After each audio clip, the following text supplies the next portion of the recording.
ফালাম্মা আসলামা ওয়া তাল্লাহু লিল জাবিন। উভয়ে জবাইয়ের জন্য ইসমাইলকে শায়িত করা হলো। এই শায়িত হওয়া অবস্থায় ইসমাইলকে যখন কুরবানি করা হবে, ইব্রাহিম আলাইহিস সালাম যখন ছুরি চালাবেন, এতটুকু কার্যকরী করার প্রস্তুতি নেওয়ার সাথে সাথে আল্লাহ তাআলা খুশি হয়ে গেলেন। ইসমাইলকে জবে করা এটা আল্লাহ তাআলার উদ্দেশ্য ছিল না। উদ্দেশ্য ছিল তিনি এই কঠিন নির্দেশটা মানতে চান কিনা।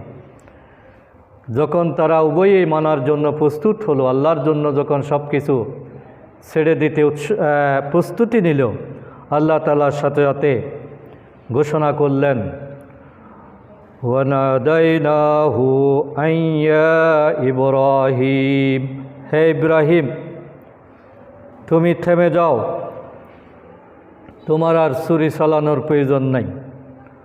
ওয়ানাদাইনাহু আইয়া ইব্রাহিম, হে ইব্রাহিম তুমি থেমে যাও।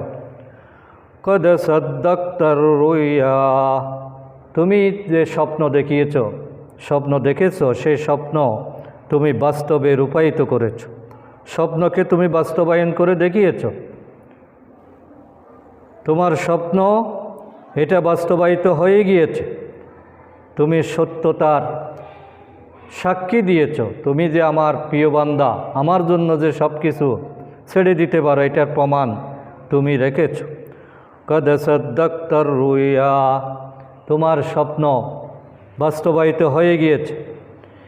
ইন্না কাযালিকা নাজাজিল মুহসিনিন, আমি নেককারদেরকে, মুহসিন বান্দাদেরকে আসলে এভাবেই আমি পুরস্কারটা দিয়ে থাকি, যে তারা কুরবানি না দিয়েও কুরবানির সওয়াব পেয়ে গেছে। জবে না করার পরও আল্লাহ তাআলা বলছেন, আমি ধরে নিলাম তুমি তোমার পুত্রকে কুরবানি দিয়েছে, আমি তোমার উপর খুশি হয়ে গিয়েছি, তোমাকে আমি পুরস্কার দিচ্ছি, তোমার এই ত্যাগকে আমি কবুল করে নিয়েছি।